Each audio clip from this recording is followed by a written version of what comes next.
Alright, welcome to the Thrive in 30 Challenge, where you and I are going to be taking massive steps towards improving both the quality of your health and the quality of your life. Throughout these 30 days, you and I are going to use the same principles and strategies that make you a badass inside the gym and apply them when and where it really counts, because we both know that the real workout starts when you leave the gym.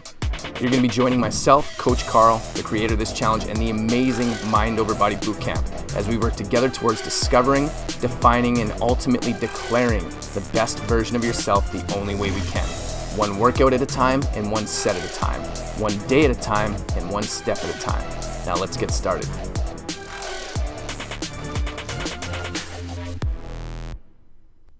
Let me ask you something. What would your level of fitness be like if you never felt pain? Imagine going into a workout and always stopping before the burn even kicked in. You could spend weeks, months, even years working out and you'd never see the results you're looking for. Then you'd probably complain about it and wonder why your body isn't changing. I mean, seriously, think about that for a second. If you had a friend who was constantly whining about not being able to see results from their workouts, and you joined them for a workout, only to realize that they constantly take mid-set breaks, water breaks, start every set a little late, and end every set a little early, what would you tell them? If you care about them and can be honest, you'd probably say something along these lines. What do you expect to happen when you're not even really trying? Did you really expect to see results without putting in the work? But it hurts when I push too hard, they might say to you. You, being the blunt and straightforward friend that you are, might say something like this. Well, if you want to see some changes, you're going to have to get used to feeling some pain. So let me ask you this. If we're all so smart, then how come so few of us have figured out that this is how it works outside of the gym too? And while it may seem simple enough in theory, we can talk about that concept all we want, but it doesn't change the fact that pain immediately conjures up this idea and feeling of negativity, because that's how we've been conditioned to think about it. I mean, think about it like this. Let's say you have two friends now because you're a pretty nice person. The three of you go to a TRX class together, discover you stepped into the room with the world's most charming instructor, attend what might just be the best fitness class you've ever attended, and then go out for a coffee after class. One friend is talking about how awesome the workout was, how she loved the energy in the room, the music was awesome, and how she loved how hard it was and she almost died. While the other friend was whining about how hard it was, crying about how she can barely feel her legs, and saying how she hates to sweat and doesn't understand how or why people do this. How long do you think Debbie Downer is going to stick with the routine? So what's the difference between her and the friend who loved it? Their interpretation of pain. Pain is pain. It's pretty hard to debate that. No one can completely control the pain that comes into their life, but we can all control how we interpret that pain. Mel Robbins said something that I think is really powerful. Life boils down to your decisions, and if you change your decisions, you change everything. Decision is just another way of saying choice. You decide how you'll interpret pain in your life, which means you have a choice on how to interpret pain in your life. However, rarely do we exercise this choice consciously, because more often than not, we're not even aware of the fact that we have a choice. But today, as we continue with the incredibly powerful why, you're going to get crystal clear on exactly what your choices are and what lies waiting for you on the other side of each choice. Here's what I'm going to invite you to do right now.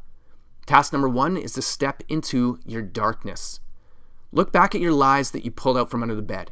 Grab your journal and one by one addressing each area of the prep work. Describe how you will feel if you continue to live that lie for another 10 years. Imagine what your life will look like in 10 years in each area if you continue to live these lies, and get crystal clear about how you will feel, how living the lie for another 10 years will affect your love nest, how if you were to die in 10 years and 1 day, how you would feel about the legacy you'd leave behind. Task number 2 is to step into your light. Now you're going to do the exact same thing for each area of the prep work, but this time around, describe how you'll feel if you've stopped lying and been living your truth for 10 years. Describe how this will affect the people in your love nest.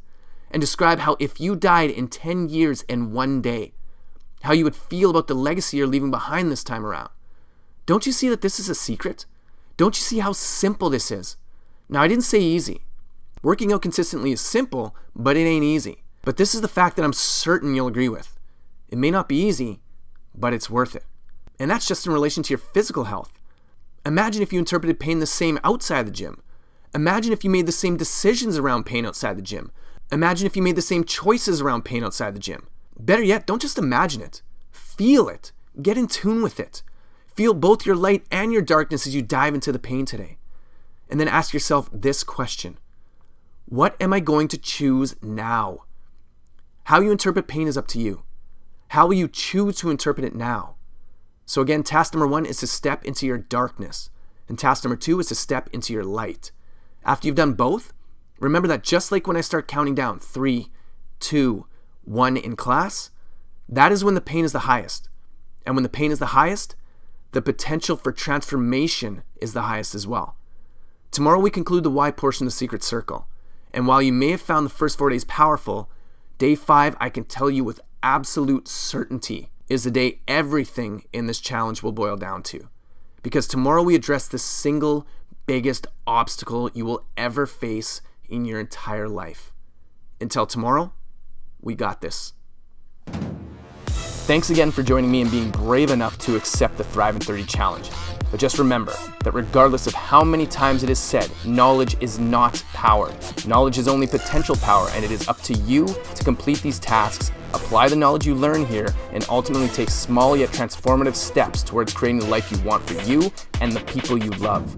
Just like in the gym, if you want to be stronger, if you want to be healthier, if you want to feel better about who you are, no matter how hard things may seem in the moment, just remember that you only have to do something once to know you can do it again, and that whatever pain you have to endure, at the end of the day, the truth cannot be denied. And that truth is that you are worth it. We got this.